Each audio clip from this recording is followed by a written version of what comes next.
வணக்கம். இது கேள்விக்களம். சென்னை உயர்நீதிமன்றத்தினுடைய நீதிபதி திரு ஆனந்த் வெங்கடேஷ் சில நாட்களுக்கு முன்னால் ஒரு தீர்ப்பை வழங்கியிருந்தார். அது அப்போது பரபரப்பாக பேசப்பட்டது.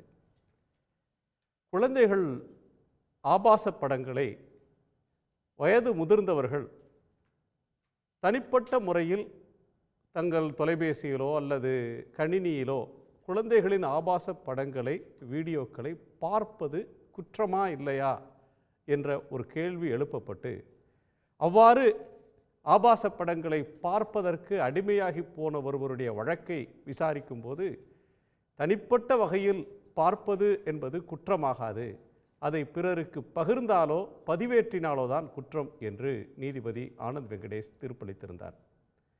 நீதிபதி அவர்களுடைய அந்த தீர்ப்புக்கு வழக்கு விசாரணை நடக்கும் போதே அந்த தீர்ப்பு அக்கிரமமானது, அட்ரோசியஸ் என்று உச்சநீதிமன்றத்தினுடைய தலைமை நீதிபதி அமர்வில் கண்டனம் தெரிவிக்கப்பட்டது. இப்போது அந்த தீர்ப்பை விமர்சித்து அதிரடியாக ரத்து செய்திருக்கிறார்கள். பார்ப்பதும் குற்றம், பகிர்வதும் குற்றம், சைல்டு போர்னோகிராஃபி என்ற சொல் தவிர்க்கப்பட்டு குழந்தைகளுக்கு எதிரான பாலியல் துஷ்பிரயோகம், பாலியல் சுரண்டல் என்றுதான் அது கருதப்பட வேண்டும் என்று உச்சநீதிமன்றம் சொல்லியிருக்கிறது. ஒரு தனி நீதிபதி எப்படி இப்படிப்பட்ட ஒரு கருத்தை சொல்ல முடியும் என்றும் கூட விசாரணையின் போது அப்போது கேள்வி எழுப்பியிருந்தார்கள். இந்த தீர்ப்பு, சென்னை உயர்நீதிமன்றம் வழங்கிய தீர்ப்பு ஒரு மாபெரும் தவறு, எக்ரீசியஸ் எரர் என்று உச்சநீதிமன்றத்தால் கண்டனம் தெரிவிக்கப்பட்டிருக்கிறது. இது சார்ந்து பல யோசனைகளையும் உச்சநீதிமன்றம் தெரிவித்திருக்கிறது. அதில் விரிவாக நாம் ஆராயிருக்கிறோம். நம்மோடு வழக்கறிஞர் திரு வாஞ்சிநாதன் அவர்கள், குழந்தைகள் நல ஆர்வலர் கன்யா அவர்கள், குழந்தைகள் உரிமை பாதுகாப்பு ஆணையத்தினுடைய மேலாள் உறுப்பினர் பேராசிரியர் ஏடி சரஸ்வதி அவர்கள், உயர்நீதிமன்றத்தினுடைய வழக்கறிஞர் திரு கனகராஜ் அவர்கள், அரசியல் விமர்சகர் திரு ராமசுப்ரமணியன் அவர்கள். உங்கள் அனைவருக்கும் என்னுடைய வணக்கம். திரு வாஞ்சிநாதன் அவர்களுடைய முதற் பார்வையை கேட்க விரும்புகிறேன். இது ஒரு ரொம்ப சென்சிட்டிவான, சமூகத்தினுடைய பெருமளவில் தாக்கம் ஏற்படுத்தக்கூடிய ஒரு விவகாரம். தற்செயலாக தெரியாமல் ஒருவர் பார்த்து விட்டார் என்றால் அது ஒரு வகையாக பார்க்கப்படும். அப்படியான ஒன்றுக்கு அடிமையாகி போன நோயாளியாக ஒருவர் வழக்குக்கு வர்றார், எஃப்ஐஆர் போடப்படுகிறது, குற்றப்பத்திரிகை தாக்கல் செய்யப்பட்டு விட்ட பிறகு எஃப்ஐஆர் ரத்தாகிறது. இதெல்லாம் உச்சநீதிமன்றத்தில் பேசு பொருளாகி இருக்கிறது. இதை நீதிமன்றங்கள் எப்படி அணுகின்றன? இந்த தீர்ப்பை நீங்கள் எப்படி பார்க்குறீங்க திரு வாஞ்சிநாதன்? அதாவது, சென்னை உயர்நீதிமன்ற நீதிபதி திரு ஆனந்த வெங்கடேஷ் அவர்கள் 11/1/2024 ஹரிஸ் அப்படின்ற ஒரு வழக்கில் AWPS அம்பத்தூர் அவங்க ரிஜிஸ்டர் பண்ண ஒரு சார்ஜ் ஷீட் மேலே குவாஸ் வராங்க. அந்த குவாஸில் தான் நீதிபதி அவர்கள் திரு ஆனந்த வெங்கடேஷ் அவர்கள் தீர்ப்பு சொல்லி, அந்த தீர்ப்பு அப்பே கடுமையான கண்டனத்துக்குள்ளாகி தற்போது உச்சநீதிமன்றத்துக்கு போய் ஒரு மிக விரிவான ஒரு தீர்ப்பு வந்திருக்குது. ஏற்கனவே நீதிபதி திரு ஆனந்த வெங்கடேஷ் அவர்கள் சொன்ன தீர்ப்பில் என்ன பிரச்சனை, தவறு அப்படின்ற பொறுத்து, ஒருத்தர் ஒரு சைல்டு, இன்றைக்கி அந்த வார்த்தையை சைல்டு போர்னோகிராஃபின்னு பயன்படுத்தக்கூடாது அப்படின்னு சொல்கிறாங்க. அதாவது சீசம்ன்ற வார்த்தை தான் பயன்படுத்தணும்னு சுப்ரீம் கோர்ட் சொல்லியிருக்கு. அது மிகச் சரியானது. அதாவது child sexual exploitative and abuse material, இந்த வார்த்தையை தான் பயன்படுத்தணும். ஏன்னா போர்னோகிராஃபி அப்படின்றது 2 பேர், வயது வந்த இருவர் வாலண்டரியாக விருப்பத்தோடு செக்ஸில் ஈடுபடுறத அதை கூட எடுத்து படமாக வெளியிடலாம். அந்த சென்ஸ் இதில் வருது. அதனால் அந்த வார்த்தையை பயன்படுத்தக்கூடாதுன்னு சொல்லி உச்சநீதிமன்றம் தடை செய்து, ஒன்றிய அரசு அதில் சட்ட திருத்தம், அவசர சட்டம் போடணும், போக்சோ ஆக்டில் சட்ட திருத்தம் கொண்டு வரணும்னு சொல்லியிருக்கிறாங்க. இந்த ஏற்கனவே உள்ள வழக்கை பொறுத்தவரை செக்ஷன் 14 சார்ஜ் ஷீட் ஃபைல் பண்ணியிருக்கிறாங்க. செக்ஷன் 67B ஐடி ஆக்டில் இந்த 2 பிரிவுகள் தான் சார்ஜ் ஷீட் போட்டிருக்கிறாங்க.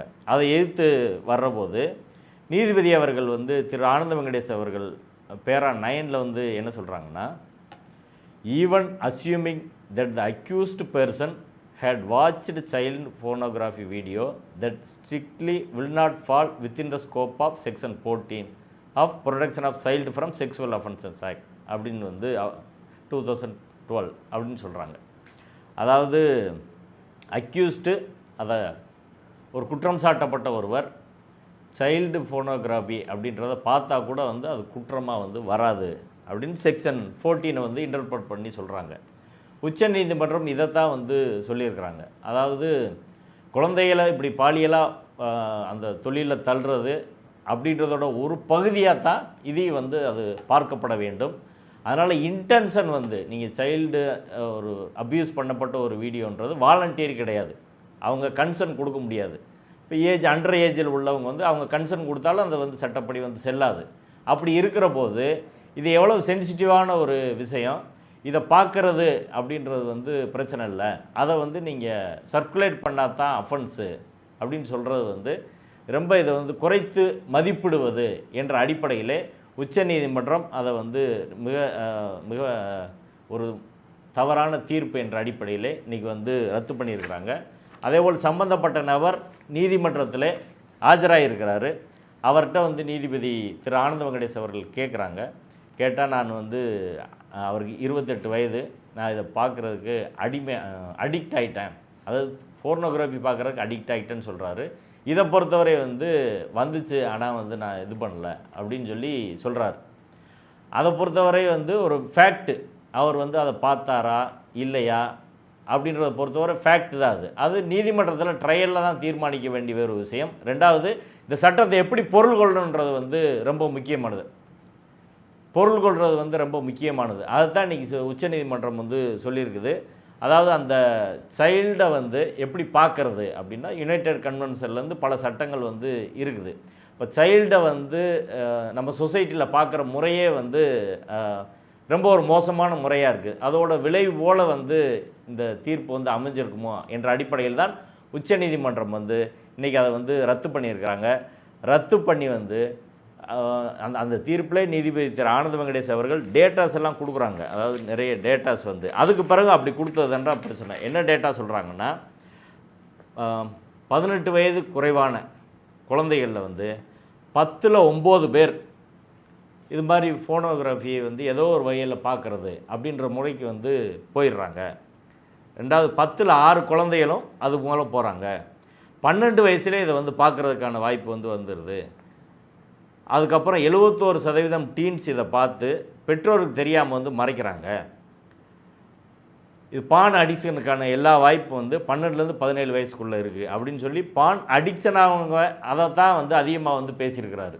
அதே சமயம் அதை வந்து சைல்டை பயன்படுத்தி அதை நம்ம பார்க்குறது அப்படின்னா, பார்க்குறதே முதல்ல உங்களுக்கு செல்ஃபோனில் அப்படி வர்றதை பார்க்குறதே ஒரு பெரிய அஃபென்ஸாக வந்து நம்ம கருதணும். எப்படி இப்படி வருதுன்னு சொல்லி இமிடியேட்டாக கம்ப்ளைண்ட் பண்ணணும். அதனால் உச்சநீதிமன்ற தீர்ப்பில் கம்ப்ளைண்ட்டை ரொம்ப முக்கியமாக சொல்கிறாங்க. அப்படி வர்றபோது எல்லோரும் கம்ப்ளைண்ட் கொடுக்கணுன்றது ரொம்ப வந்து முக்கியம். அதை தாண்டி வந்து ஒரு பொதுநல நோக்கில் அப்படின்னு பார்த்தா வந்து மொத்தத்தில் குழந்தைகள் பற்றியான பார்வை சமூகத்தில் என்னவாக இருக்குது. இன்றைக்கி முதலாளித்துவ சமூகத்தில் எல்லாமே உங்களுக்கு விற்பனை பொருள் தான். அது பான் வீடியோவாக இருக்கட்டும், குழந்தைகள் சம்பந்தமானதாக இருக்கட்டும், வைக்கிறமான வீடியோ ஆகட்டும், எல்லாமே வந்து உங்களுக்கு விற்பனை பொருளாக, சந்தை பொருளாக வந்து நுகரக்கூடிய பொருளாக வந்து பார்க்குறாங்க. ஆனால் உலக நாடுகள் முழுக்க குழந்தைகள் எப்படி வந்து பார்க்குறாங்க, அதுக்கு நேர் எதிராக இந்த வியாபார உத்தி வந்து இருக்குது. இதை கணக்கில் எடுத்துக்கிட்டு தான் உச்சநீதிமன்றம் வந்து நீதிபதி திரு ஆனந்த வெங்கடேஷ் அவர்கள் தீர்ப்பு வந்து அந்த கண்ணோட்டம், தீர்ப்பின் கண்ணோட்டம் வந்து தவறானது, என்ன கண்ணோட்டத்தில் இந்த பிரச்சனையை பார்க்குறோன்றது தவறான என்ற அடிப்படையில் தான் ரத்து செய்திருக்கிறார்கள். கடுமையாக வார்த்தையை சொல்லி வந்து ரத்து செய்திருக்கிறாங்க. இது இந்தியா முழுவதுமான ஒரு முன்மாதிரியான தீர்ப்பாக நாம் அதை வந்து பார்க்க வேண்டும். வாஞ்சிநாதன், விரிவான ஒரு நீதிமன்றத்தினுடைய ஒரு தீர்ப்பை உச்சநீதிமன்றம் உறுதி செய்யறதும் உண்டு, அதை ரிவர்ஸ் பண்ணி திருத்தி விடுறதும் உண்டு. ஆனால் அப்போ வந்து அதற்கு காரண காரியங்களை விரிவாக தருவாங்க. இதில் புதிதாக சட்டம் இயற்றணும் அப்படின்ற ஒரு ஆலோசனையை நீதிமன்றம் சொல்லியிருக்கு. குழந்தைகள் உரிமை சார்ந்து இதை எப்படி அணுகணும் அப்படின்ற சில வெளிச்சங்களையும் உச்சநீதிமன்ற நீதிபதிகள் தந்திருக்கிறாங்க. இதில் கீழ் நீதிமன்றத்தை சொல்லுகிற போது எக்ரீகஸ் எரர், அதிர்ச்சி தரக்கூடிய மோசமான தவறை நீதிமன்றம் இழைத்திருக்கிறது அப்படின்னு சொல்றாங்க. இது வழக்கமான நீதிமன்ற நடைமுறையா? ஏன் இவ்வளவு கடுமையான வார்த்தை பிரயோகங்களை நீதிமன்றம் இந்த வழக்கில் பயன்படுத்தி இருக்கிறாங்க? நீதிபதி திரு ஆனந்த வெங்கடேச ஒரு தடவை உச்சநீதிமன்றம் வந்து பாராட்டினாங்க, இப்போ வந்து கண்டிச்சிருக்கிறாங்க அப்படின்னு வந்து சொல்லலாம். இப்போ எதனால் கண்டிச்சிருக்கிறாங்க அப்படின்னா, இந்த சட்டத்தோட ஆப்ஜெக்ட் என்ன, சட்டத்தோட நோக்கம் என்ன, அந்த சட்டத்தின் நோக்கத்திற்கு நேர் எதிராக இது ஒரு இயல்பான ஒன்று தான், அது ஒரு அடிக்ஷனால் வர்றது என்ற கண்ணோட்டத்தில் நீதிபதி திரு ஆனந்த வெங்கடேஷ் அவர்கள் வந்து அவருக்கு கவுன்சிலிங் கொடுத்தா போதும் அப்படின்னு நேரடியாக அவரை வர வச்சு அவர்கிட்ட கேட்டு ரெக்கார்ட் பண்ணி அப்புறம் வந்து அவர் மீதான சார்ஜ் ஷீட்டை வந்து ரத்து பண்ணிடுறாங்க. அப்போ என்ன வகையான அணுகுமுறையை நீதிமன்றம் இதை கொண்டு இருக்குது? இது வந்து ஒரு உயர் நீதிமன்றம் தமிழ்நாட்டில் கொடுக்குது. ஆயிரக்கணக்கான வழக்குகள் வந்து தமிழ்நாடு முழுக்க உள்ள கீழமை நீதிமன்றங்களில் இருக்குது. அப்போ இந்த தீர்ப்பை வச்சு நூற்றுக்கணக்கான பேர் வந்து விடுதலையாகி போகிறது அப்படின்றது சமூகத்தில் என்ன வகையான பாதிப்பை வந்து ஏற்படுத்தும்? அப்போ இன்டென்ஷன் ஆஃப் த லெஜிஸ்லேச்சர், சட்டப்பேரவை அல்லது பாராளுமன்றம் ஒரு சட்டத்தை கொண்டு வந்ததற்கான நோக்கம் என்ன என்பதற்கு நேர் எதிரான திசையில் வந்து இது வந்து, அதாவது போர்னோகிராஃபி அப்படின்றது ரெண்டு அடல்ட்டு சேர்ந்து விருப்பத்தோடு இருக்கிறது அப்படின்றத பார்க்குறது ஒன்று. ஆனால் குழந்தையை பொறுத்தவரை எப்படி பார்க்கணும், இந்த ரெண்டு டிஃப்ரென்ஸ் வந்து இல்லாமல் வந்து அது இந்த தீர்ப்பு என்பது வழங்கப்பட்டிருக்கிறது.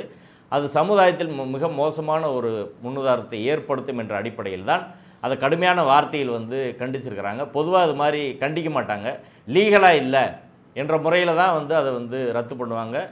ஆனால் இதில் வந்து தீர்ப்பின் இறுதி பகுதியில் கன்க்ளூஷனில் அந்த வார்த்தையை வந்து அவங்க பயன்படுத்தியிருக்கிறது வந்து என்ன கண்ணோட்டத்தில் குழந்தைகள் மீதான இந்த பாலியல் துன்புறுத்தல் அதை வந்து பார்க்கணும் சமூகம் என்பதற்கு உயர்நீதிமன்றம் உள்ளிட்டு. ஏன்னா இங்கே வந்து ஒரு பழமைவாத சமூக சிந்தனைகள் வந்து நிறைய வந்து இருக்குது. இது ஆனந்த வெங்கடேஷ் அவர்கள் நிறைய முற்போக்கான தீர்ப்புகளும் கொடுத்துருக்குறாங்க. அதே சமயம் இந்த தீர்ப்பில் வந்து இப்படி இருக்குது. அப்போ கண்ணோட்டங்கள் வந்து நிறைய பழமைவாத சிந்தனைகள் இப்போ ஏராளமான தீர்ப்பில் ஒரு அலகாபாத் ஹைகோர்ட்டில் பெயிலுக்கு போகிறாங்க, ஒரு திருமணம் பண்ணிக்கிறேன்னு சொல்லி ஏமாத்திட்டான்னு கோர்ட்டுக்கு பெயிலில் வரும்போது செவ்வாய் தோசைனால் கல்யாணம் பண்ண முடியாதுன்னு அவன் சொல்கிறான், அக்யூஸ்டோட கவுன்சில் சொல்கிறாரு. உடனே அலகாபாத் லக்னோ பல்கலைக்கழகத்துக்கு வந்து டைரக்ஷன் கொடுக்குறாங்க, நீங்கள் வந்து செவ்வாய் தோசை இருக்கா இல்லையான்னு பாருங்கன்னு. அதை உச்சநீதிமன்றம் கண்டித்து வந்து அதை ஸ்டே பண்ணாங்க. இது மாதிரி பல தவறான கண்ணோட்டங்கள் சிந்தனைகள் நம்ம ஒரு பழமையான சமூகத்திலிருந்து பழமையான கண்ணோட்டத்திலேருந்து பல விஷயங்கள் வந்து வருது. அப்போ கான்ஸ்டியூஷனல் ஸ்கீம் அப்படின்றது சர்வதேச குழந்தைகள் நல சட்டங்கள், இந்த ரெண்டுலேருந்து இந்த விஷயத்தை பார்க்கணும். அதற்கு நேரெதிரான முறையில் வந்து இங்கே வந்து நீதிபதி திரு ஆனந்த வெங்கடேஷ் அவர்கள் தீர்ப்பு அமைஞ்சிருக்குது. இது ஒட்டுமொத்தமான ஒரு தவறான கண்ணோட்டத்தை சமூகத்தில் உருவாக்கிறோம், நீதிமன்றத்தில் உருவாக்கிறோம் என்ற அடிப்படையில் தான் அதை கண்டிச்சிருக்கிறாங்க. அது வந்து உச்சநீதிமன்றம் அப்படி சொன்னது தான் அதோட சீரியஸ்னஸ் வந்து இன்றைக்கி நம்மளுக்கு தெரியுது. அதான் சரியானது. நன்றி. திரு ராமசுப்ரமணியம் சார், உங்கள் கோணம் என்ன, இதை நீங்கள் எப்படி பார்க்குறீங்க? Pornography it self is wrong அப்படிங்கிறது தான் என்னோடது.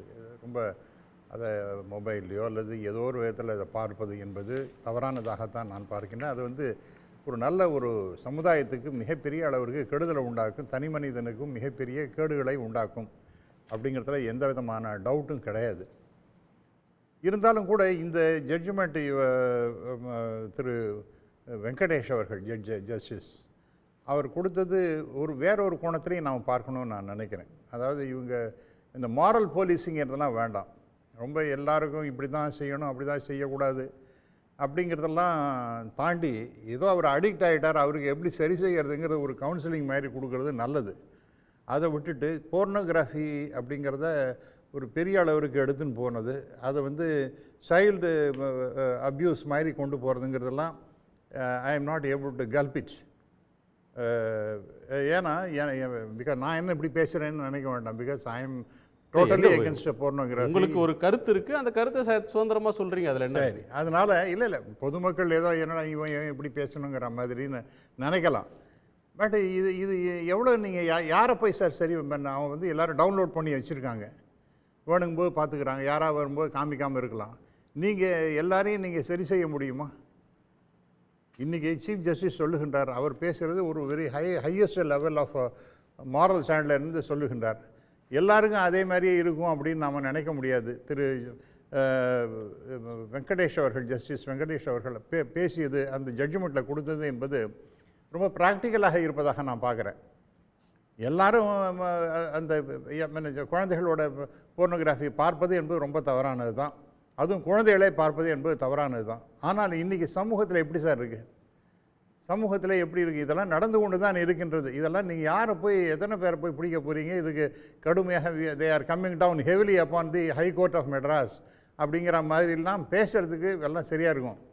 பட் நெவர்தலெஸ் இது என்னை பொறுத்த வரைக்கும் இது ப்ராக்டிக்கல் இல்லை. இது இந்த மாரல் போலீசிங் என்பது தவறு. இதை எவ்வளோ பேர் கேஸெல்லாம் போட்டு எவ்வளோ பேர் உள்ளே தள்ள முடியும் அப்படிங்கிறதெல்லாம் பார்த்தீங்கன்னா இது எண்ட்லெஸ்ஸாக போயிட்டு இருக்கும். இன்றைக்கி it has become the order of the day. ஒரு கிட்டத்தட்ட சமூகத்தில் இந்த போர்னோகிராஃபியை பார்க்குறங்க சீரழிவுங்கிறது ரொம்ப பெரிய அளவிற்கு இருக்கின்றது.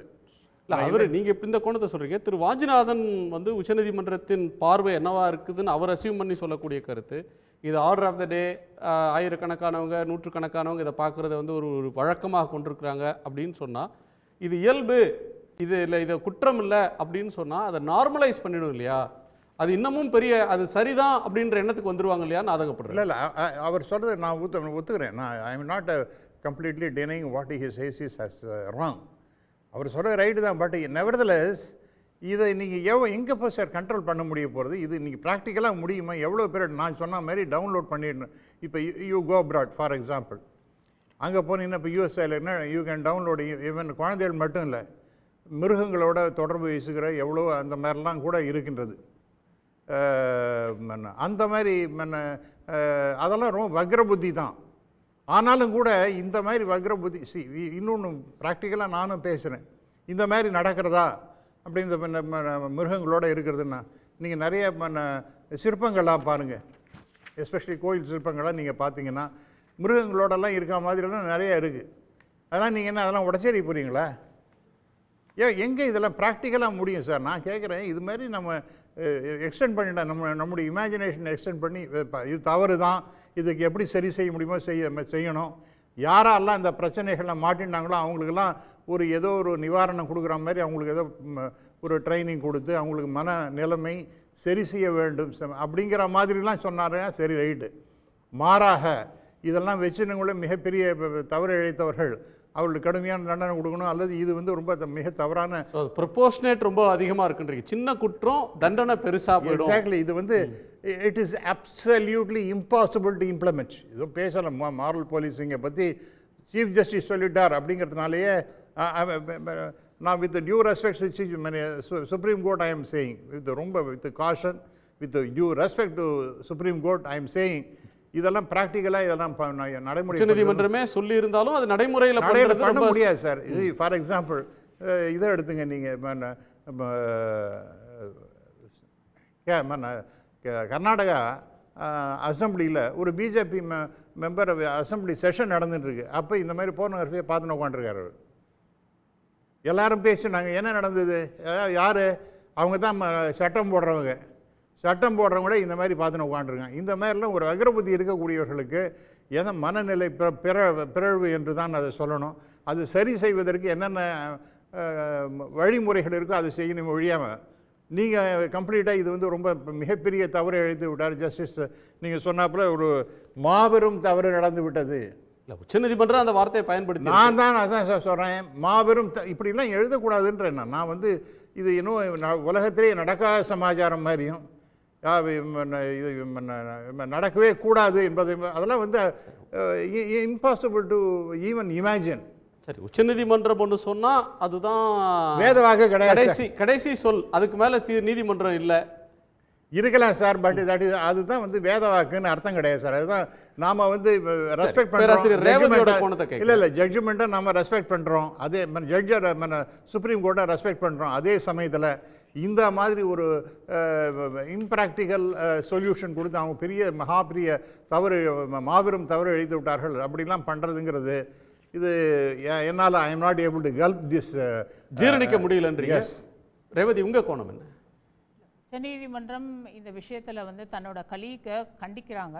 நீங்கள் இந்த மாதிரி இப்படி ஒரு லா என்ஃபோர்ஸ்மெண்ட்டில் இந்த அளவுக்கு வந்து அறிவு குறைபாட்டோட வேலை செஞ்சுருக்கீங்கன்றது தான் வந்து உச்சநீதிமன்றத்துடைய கருத்தாக நான் பார்க்குறேன். புரிதல் குறைபாடுன்னு புரிதல் குறைபாடு தான் இருக்குது. உண்மையிலேயே அவருடைய ஜட்மெண்ட் பார்த்தீங்கன்னா ஐடி ஆக்ட் பேஸ் பண்ணியும் IT act section 67B of அது ஐடி ஆக்ட் 2000 அந்த 2000 அது வந்து பேஸ் பண்ணி இட் இஸ் நாட் ராங்ன்றார். ஏன்னா ஐடி ஆக்ட் படி வந்து தட் இஸ் நாட் ராங். ஏன்னா அவர் ஒருத்தர் வந்து அதை அந்த பிக்சரை வந்து அவர் பப்ளிஷ் பண்ணுறது இந்த மாதிரி விஷயங்களுக்கு தான் ஐடி ஆக்டில் வரும்.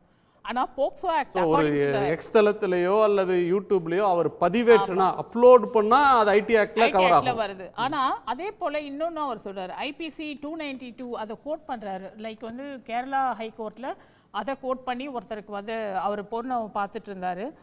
அது வந்து பான் பார்க்குறது வந்து அது அவரோட ப்ரைவேட் விஷயம். அதனால் கேரளா ஹைகோர்ட்டு கூட அதை ஒர்க் பண்ணி தான் இருக்காங்க அதில். ஸோ தட் அதனால் நான் இந்த இது வந்து ஆனந்த் வந்து இப்படி தான் பேசுகிறார் அவருடைய ஜட்ஜ்மெண்ட்டில். அது வந்து ஆக்சுவலி பார்த்தீங்கன்னா கேரளாவில் நடந்த சம்பவம் வந்து அடல்ட்டு பான் பிக்சரை பார்க்குறாரு. It is a private thing. Yes, அவர் தனியாக பார்க்குறாரு. ஒரு அடல்ட்டு ரோட்டோரமாக அந்த பான் பிக்சர்ஸை பார்த்துட்டு இருக்கிறதுன்றது that is a private thing. அவர் தன்னுடைய இச்சைகளுக்காக அதை பார்த்துக்கிறாரு. ஆனால் அதே அடல்ட்டு குழந்தைகளோட படத்தை பார்க்குறது சட்டப்படி குற்றம். ஏன்னா குழந்தைகளுக்கு வந்து அவங்களுக்கான ரெப்ரசன்டேஷன் நாம தான் சொல்லணும். அவங்க ஒரு தனி நபர், அவங்க வந்து வல்னரபிள் சொசைட்டி, அவங்க ரொம்ப வல்னரபிள், தே ஆர் இண்டிவிஜுவல். இப்போ நம்மளை மாதிரி நாம் வந்து ஃபுல் மேன் நம்ம ஒரு ஹியூமன் அப்படின்னு சொல்லும்போது நம்ம அவங்கள வந்து பாதி ஹியூமன்னுலாம் சொல்ல முடியாது. அவங்களும் இப்போ ஒரு 10 வயசு குழந்தைனாலும் அந்த 10 வயசு குழந்தைக்கான முழு சுதந்திரம், ஒரு தனி மனித சுதந்திரம் அந்த குழந்தைக்கு இருக்குது, அந்த according to that age. So அதுதான் வந்து யுனைடெட் நேஷன் கன்வென்ஷன் UNCRC அதுதான் சொல்லுது. அந்த UNCRC இம்ப்ளிமெண்ட் பண்ணுறதுக்கு தான் நம்ம போக்சோ கொண்டு வந்திருக்கோம். அதனால் இது வந்து உலகம் முழுக்க திரும்பி பார்க்குற ஒரு விஷயம். ஸோ தட் அதனால் அவர் ரொம்ப டென்ஷன் ஆகிருக்காரு அப்படிங்கிறது தான். நிச்சயமாக அதற்கான கவுன்சிலிங் கொடுக்கறது, இப்போ சார் கூட சொன்னார், கவுன்சிலிங் கொடுத்து அது என்ன பண்ணணும் அப்படின்றது, சொசைட்டி வந்து சமூகத்தை சரி பண்ணி கொண்டு வரணுன்ற அடுத்த ஒரு கட்டமும் இருக்கதா செய்ததில் அதுவும் இது அது ரெமெடியல் பார்ட். ஆமாம், ரெமெடியல் பார்ட். பட் இப்போ கண்டிச்சதுன்றது ரொம்ப சரி. ஒரு விஷயத்துக்கும் வந்து சுப்ரீம் கோர்ட் கண்டிச்சாதான் நடக்கணுமா அப்படின்றதும் ஒருவேளை நான் ஹைப்போதட்டிக்கலாக கேட்குறேன். உச்சநீதிமன்றம் கண்டிக்காமல் போனால், உச்சநீதிமன்றம் இதை ரிவர்ஸ் பண்ணாமல் போயிருக்காங்க, மெட்ராஸ் உயர்நீதிமன்றத்தோட நீதியரசர் திரு ஆனந்த வெங்கடேஷ் அவருடைய தீர்ப்பு செல்லும் அப்படின்னு நீதிமன்றம் ஒருவேளை சொல்லியிருந்ததுன்னா அது சொசைட்டியில் என்ன தாக்கத்தை ஏற்படுத்தியிருக்கும்? சொசைட்டியில் இப்போது எல்லாமே ரிவர்ஸ் ஆகிடுது. அதாவது போக்சோ ஆக்ட் நம்ம கொண்டு வந்தது வேஸ்ட்டு, வீணா போச்சு.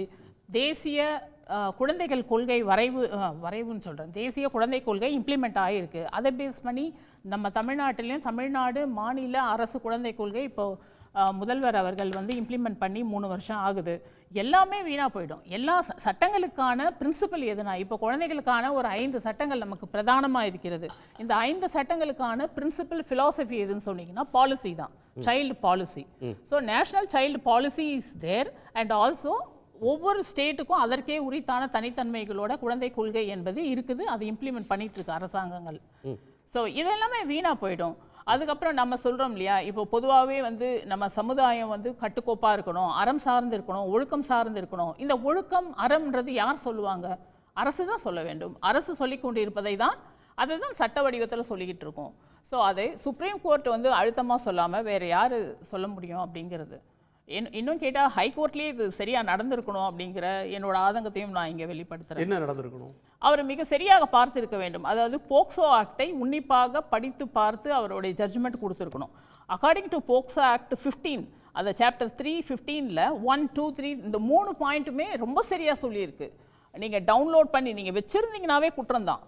நீங்கள் வந்து அதை நான் கடத்தலை, இன்னொருத்தருக்கு கொடுக்கல, அப்படி இல்லை, அது நீங்கள் வச்சுருந்தீங்கன்னாவே குற்றம். அந்த வச்சிருக்கிறது வந்து நீங்கள் எதற்காக வைத்திருக்கொண்டிருக்க வேண்டுமானால் ஒரு கோர்ட்டுக்கு சப்மிட் பண்ணுறதுக்கு வச்சுருக்கலாம். அதே சமயத்தில் நீங்கள் அத்தாரிட்டி கிட்ட போய் இந்த மாதிரி முறை புகார் கொடுக்கறதுக்கும் வச்சுருக்கலாம். இது தவிர்த்து நீ வந்து சைல்டு ஒரு குழந்தையுடைய பான் விஷயங்களை நீ வச்சுருக்கக்கூடாது. இதுதான் அப்போ அதை ஆனந்த் வெங்கடேஷ் அவர்கள் சரியாக பார்த்திருந்தால் கூட இப்படி ஒரு தீர்ப்பு வழங்கி இருக்க மாட்டார் என்பதுதான். அவர் சரியாகவே பார்க்கவில்லை. ஸோ சரியான நேரத்தில் உச்சநீதிமன்றம் தலையிட்டு ஒரு சரியான தீர்ப்பை வழங்கி இருக்கின்றது உங்களுடைய கோணமாக இருக்குது. திரு கனகராஜ், உங்கள் கோணம் இதில் என்ன சார்? அதாவது சகோதரி, அதாவது நான் சொன்ன கருத்துக்கள் என்னவென்றால், இப்போது திரு ஆனந்த் வெங்கடேசன் அவர்கள் அவருடைய தீர்ப்பிலே முறையாக பார்த்து சரியாக நடுநிலைமையோடு கூடியிருக்கின்றார். அது அவருடைய தீர்ப்பில் தான் வருகின்றது. ஏற்கனவே மேற்கோள் காட்டி இவருக்கு மேல இருக்கிற நீதிபதிகள் 2 பேர் இதை ரிவர்ஸ் பண்ணிட்டாங்களே சார். நான் அதையும் சொல்கிறேன் சார். சரி, திரு ஆனந்த் வெங்கடேசனை பொறுத்தவரையிலும் நீதிபதி அவர்கள் இன்றைக்கு சமுதாயத்தில் நல்ல தீர்ப்புகள் பல கொடுத்து வருகின்றார். அதை நான் நேராக பார்க்கின்றேன். அந்த அடிப்படையில் பேசுகின்றேன். திரு ஆனந்த் வெங்கடேசன் நீதிபதி அவர்கள் அவருடைய கருத்துக்கள் எல்லாம் இன்றைக்கு சமுதாயத்திற்கு ஏற்புடையதாகவும் சமுதாயத்திற்கு இனிமேல் நடக்கக்கூடாது என்பதற்காகவும் தான் அமைந்திருக்கின்றதே தவிர நீங்கள் அவர்கள் எந்த இடத்துலையும் ஒரு விஷயத்துக்கு வாங்க, இந்த குறிப்பான இந்த அதை தாங்க சொல்ல வரேன். இப்போ நீங்கள் அவருடைய தீர்ப்பை முழுதாக படுத்தி உள்வாங்கியிருந்தீங்கன்னா அவருடைய தீர்ப்பில் அவர் என்ன சொல்லியிருக்காரோ அதை தான் உச்சநீதிமன்றம் உங்களுக்கு 8 கண்டிஷன்லேயும் சொல்லியிருக்காங்க. நீங்கள் உச்சநீதிமன்றத்தினுடைய கண்டிஷன்ஸ் எல்லாம் சரியாக பார்த்துருந்தீங்கன்னா தெரியும். இல்லை ஃபர்ஸ்ட் லைன்லேயே இதை பார்ப்பது வைத்திருப்பது குற்றமில்லை அப்படின்னு சொன்ன நொடியிலேயே அட்ரோசியஸ்ன்னு சொன்னாங்க சுப்ரீம் கோர்ட்டில். அதை தாங்க நான் சொல்கிறேன், தவறுங்க, அது சொல்லக்கூடாது. ஏன்னா இப்போ சொன்னது சிஜே, அதாவது டெக்னிக்கலா நான் சொல்கிறேன், டெக்னிக்கலா சீஃப் ஜஸ்டிஸ் ஆஃப் ஏங்க அந்த தீர்ப்பில் அவங்களுடைய தீர்ப்பில் சில தவறுகள் இருந்தால் வழக்கறிஞராக நான் அதை சுட்டி காட்டலாம் இல்லையா, பொதுமக்களுக்கு அல்லது நான் சமுதாயத்துக்கு சுட்டி காட்டலாம். நான் இப்போ அதாவது தீர்ப்பை கிரிட்டிசைஸ் பண்ணல, அந்த தீர்ப்பை இன்டர்பிரேஷன் தான் பண்ணுறேன்.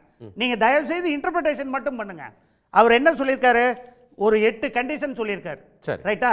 அந்த 8 கண்டிஷன் ஒரே ஒரு சின்ன புள்ளியில் முடிச்சிடுறேன்.